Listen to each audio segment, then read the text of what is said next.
Tyler the Creator, surprise dropped a new album, Don't Tap the Glass. I'm gonna let you get your words out, and then I'm gonna word vomit everywhere. Oh, that's good. That's good.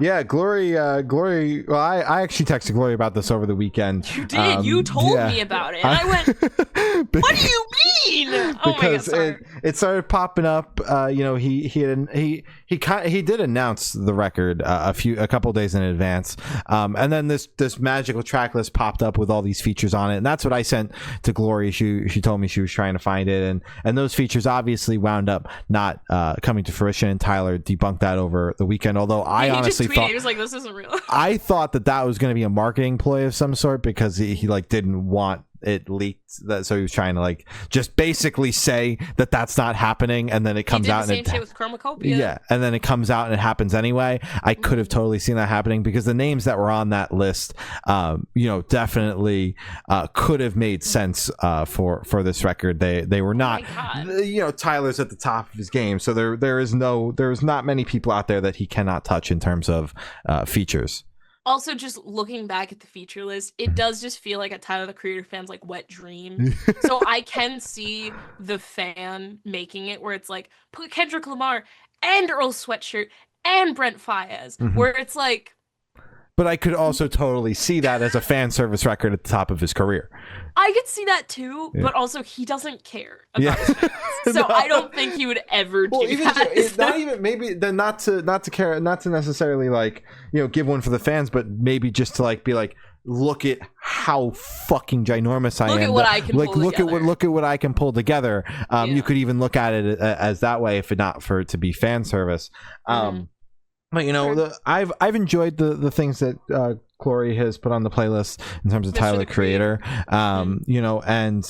We've chatted about the past couple of records, and there's always something on there that I can enjoy, but it's not something I would ever necessarily come back to. And I think part of that is the genre being not something I listen to on the regular, but also there is this sense of world building in the Tyler the Creator world that I'm coming in late on, obviously, as as someone that just Glory was like, here you go, listen to the 2021 record. Yeah, fucking metalcore. Glory was like, here you go, listen to Call Me If You Get Lost, and good luck. And I was like, yeah, this record's good, but I am lost, so can I please call somebody? Where's the number? Yeah, which number do I call? And then with Chromacopia, again, world building and interludes and things like that in the grand scheme of things create a very interesting listening experience, but there is this like slight disconnect of being like, all right, well, what the fuck is happening? Although you can still take those songs at face value, they are great songs. That record is awesome. This album, though, he just comes out and it's 30 minutes. There is no bullshit. There is no world building. There's no bullshit. There's no interludes. There's no world build. There is absolutely nothing. There is 30 minutes of here you go. Here's just straight fire. And dude, this shit is awesome. This shit is awesome. I did not expect to come on here and be like, this shit is absolutely awesome, and I might actually listen to this in my free time. I just expected to kind of give my typical Tyler Creator review, which is I respect what he does. Here's the songs I like, and he's one of the best at what he does, and kind of leave it at that, which is typically how I feel. He's the best at what he does. Yeah. I'm just gonna put it out. He is the best rapper doing it right now. Yeah. I don't give a fuck. Kendrick Lamar is cool. Fucking Wheezy is cool. Lil Wayne is cool. Fucking Drake is fine. Tyler's the most consistent, best rapper there is right now. Lyrically, world building, sonically, like he. But what I like about this record is, yes, it's just 30 minutes of straight up here you go fuck you with a side to go fuck yourself, basically is this record. But I like the vibes on it because it's very early 2000s vibes, both in the rap, and I'm also getting hints of early 2000s pop influence in the record, which I really dig, because I dig that era of pop music, and I also dig that era of rap music. Like if I'm going to listen to rap, that's what I'm going to go for, is the early 2000s stuff, because I just the Ludacris. Yes, I really dig that era of just pop culture in general, and everything that was kind of going on. That was my time growing up. So like the pinnacle song for me that kind of showcases all of those different things is Sucker Free, which is when I texted Gloria and I was like, this is unbelievable. My mind is absolutely blown. I don't know what the fuck is happening to me right now, but I am enjoying this way more than I thought I was going to. But yeah, that's the main thing for me, is the early 2000s vibes littered throughout the record is the main thing I'm picking up on. Not to mention, it's just like I said, 30 minutes of basically just balls to the wall, just straight up, no bullshit, getting right down to it. And there's no slow moments to slow anything down. It's just 30 minutes of just in your face. Tyler's just there. There's no features. There's no nothing. It's just him. And I like that a lot about the record. But for me, it's the 2000s vibes, the early 2000s vibes that are the icing on the cake with this record. I enjoyed this a lot more than I thought I was going to. And shit rocks. Look at that. You kind of outdid me. Look at that. So that's freaking me out a little bit. You let me go first, man. What can I say? Damn, is this gonna be on your album of the year list? Real talk. Probably not. No. Okay, damn it, we're so close. The next one. You keep warming up. Gloria, there's bands that I really, really like that started album cycles this week. Fall could be nuts. yeah, it's gonna be a little cray cray. Tyler, the Creator. I mean, he's one of my favorite artists. He is my favorite artist of all time. Thankfully, like I was fucking saved. I found him, fall of 2019. No, but I think he's absolutely incredible. I think he is way past what everyone else is doing right now sonically. I think he has literally done almost everything he can in rap, and now he's moving on to something else because it's like, this is just a fun record for him. This was just a dance record, and that was the point of it. He was like, I don't see people dancing anymore. Dance. This is your dance record. Not gonna lie, this shit made me move. Like, it is such a bouncy, fun, all of the beats. It is just such a fun, enjoyable record that really does make you want to move. You don't get that much anymore. No. That shit, especially in rap and hip hop, the circle that he's moving in now, you don't get that much anymore, because that was that early 2000s. It's a lot of like, now it's like, how hype can you be? Hey, dude, like how crazy? It's just a lot of jumping now, you know? Where this one, it just makes you want to groove a little bit. And I fuck with it. I love it. So I think how it opens with Big Poe. Okay. I'm not doing track by track. I'm not gonna do that with this record. I'm breaking the cycle. I think that this record has a lot of counterparts off of Chromacopia.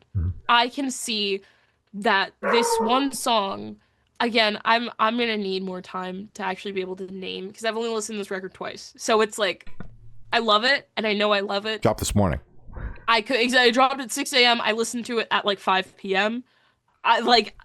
Fuck, dude. So, there is a song on here that is eerily similar. It has like the same vibe to Darling I off of Chromacopia. Big Poe really reminds me of Ratatata. He references Ratatata, which is the opener off of Chromacopia, a couple times on this record. There's a point in one of the songs where it feels like he has the same flow as his cover / what is it? It's a remix of Hey Now Say Now, which is what he did.